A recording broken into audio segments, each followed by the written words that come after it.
Sometimes, if you've fallen behind a little on filing your tax returns, the Canada Revenue Agency will present you with a bill for a tax return that you've never actually filed. These are called arbitrary assessments, and they can be pretty scary. But the good news is, there may be something you can do about it.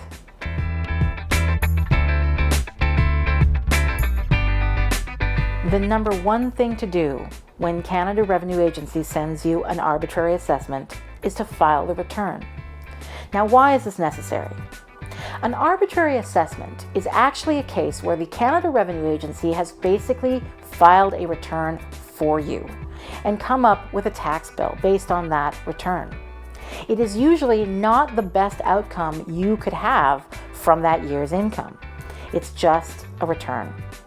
And a lot of times, if you actually go through and do your return and mention all your RRSPs, or if you have a business, all your expenses, the tax bill you calculate will actually be lower.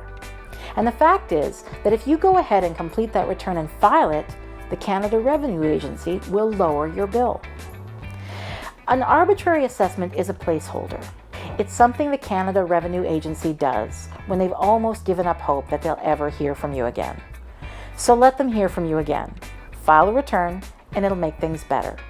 Now, you may still be subject to some late filing penalties. If the reason that you didn't file was because of a personal disaster, it can be an illness, it can be a death in the family, it can be a fire at your home.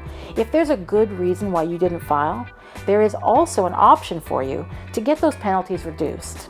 You can learn more in my video about taxpayer fairness.